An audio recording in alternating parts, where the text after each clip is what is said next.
Users are the financial blood of YouTube. Without us, they don't exist. Now that we've established a balance of power, let's see if we can get YouTube to play ball. I've tried half a dozen times to contact YouTube over votebot attacks and flagging campaigns that constantly seem to stream over this and other channels.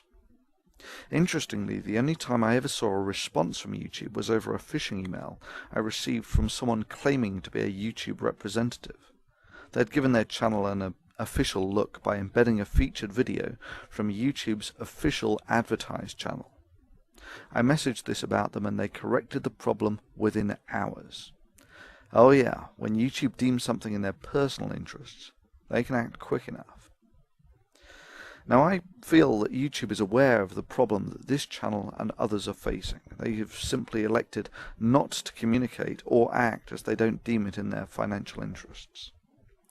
However, without users, YouTube is nothing. Users are the lifeblood of YouTube. Collective action by users necessitates a response by YouTube.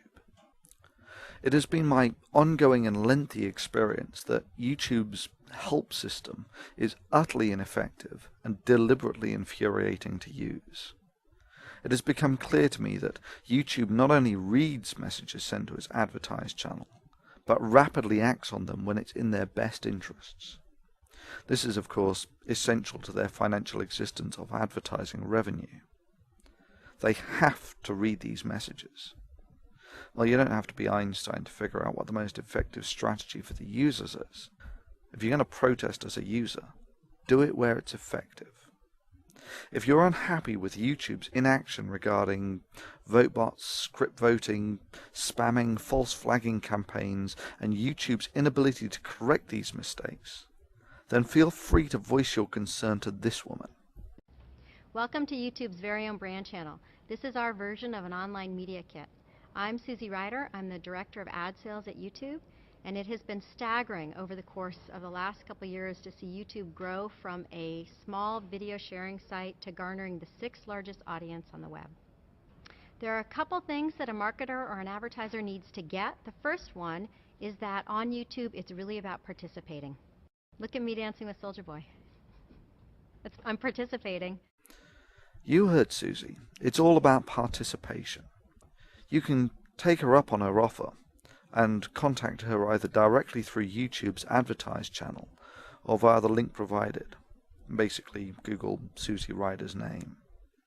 Now, I have no doubt that a company like YouTube will do their best to get the spam filters on this first thing Monday morning.